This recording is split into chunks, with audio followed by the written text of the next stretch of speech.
Who's actually going to benefit from a low-profile, thermoelectric food-holding cabinet, and who should just keep their cash in the bank? If you're a caterer who needs to keep a line of hot entries ready for a rush, or a coffee shop that wants a compact cooler for pastry prep, this might be the piece of equipment that finally solves the colder hot but never bath problem. On the other hand, if you're only ever storing a few trays of leftovers at home, the investment probably isn't justified. Link is in the description if you want to check the product details on Amazon. I know what it feels like to stare at a cramped kitchen and think, I need more space, but I can't afford a full-size walk-in. That's the exact spot where Cambro's CMBHC1826LC191 Granite Grey Camtherm cabinet tries to fit. It's a 26-inch wide, 18-inch deep, low-profile unit that plugs into a standard 110-volt outlet. The whole idea is to give you a little mini walk-in that can do both heating and cooling, without the hum of a compressor or the bulk of a traditional fridge. First off, the thermoelectric technology is where the real trade-off lies.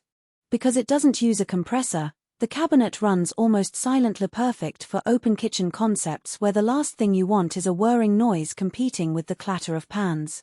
The downside is that thermoelectric units have a limited temperature range compared to a compressor-based fridge. In practice, you'll see temperatures hovering around 35 F for cooling and 150 F for heating, which is fine for most prepared foods but not enough for deep freeze items or for keeping soups at a true boil.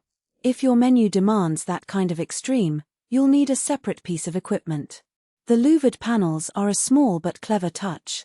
Instead of blasting air directly onto the contents, the panels diffuse the flow, giving you a more even temperature across the whole interior.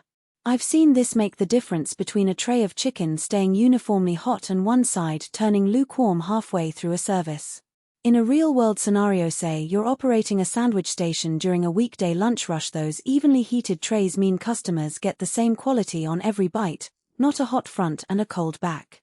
One of the features that caught my eye was the built-in solar-powered digital thermometer. It's not a gimmick, it actually removes the need for an external temperature probe that you have to keep calibrating. The display sits on the door and runs off a small solar cell, so the battery never dies as long as the cabinet sees some light.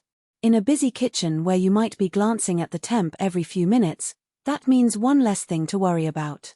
The only quirk is that the screen can be a little hard to read if you're standing directly in front of a bright window, but you can swivel the cabinet a few degrees to get a clearer view. The self-venting caps on each door are another practical detail designed for steam release. When you're holding a tray of sorted vegetables at 150 F, steam naturally wants to escape. The caps let that moisture out without you having to open the door and lose heat. In a real kitchen that's trying to stay on schedule, that small convenience can shave seconds off each cycle, seconds that add up when you have 10 trays to move from the kitchen to the service line.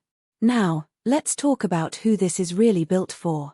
Small to medium catering outfits that need a portable, dual temperature unit will find a lot of value here. The cabinet's compact footprint makes it easy to slot under a prep table or to roll onto a small cart for off-site events. Its quiet operation means you can use it in a pop-up market without drawing attention. If you're a bakery that wants to keep a batch of dough at a consistent cool temperature while simultaneously holding a tray of warming pastries, the dual mode really shines. Conversely, larger operations, full-service restaurants with a dedicated walk-in cooler will quickly outgrow the Camtherm's capacity. The interior volume is fine for a few trays, but it can't replace a 400-liter refrigerator when you're juggling multiple dishes, sauces, and plated desserts. Also, if you need precise temperature control for delicate items like sous-vide proteins, a thermoelectric unit will feel a bit too blunt. From a value standpoint, the price sits in the mid-range for commercial-grade equipment. You're not paying for a high-end compressor, but you are paying for the integrated thermostat, louvered airflow, and the self-venting design. If you compare that cost against buying a separate hot holding unit and a separate small cooler, you start to see the savings. The key is to actually use both functions regularly. I've spoken with a coffee shop owner who bought this cabinet, and after a few weeks they realized they only ever used the cooling mode. The heat function sat idle, essentially turning the purchase into an overspecification. That's the hidden risk. Buying a dual-purpose unit and then forgetting you have one of the modes. Installation is straightforward, just plug it in, set the desired temperature with the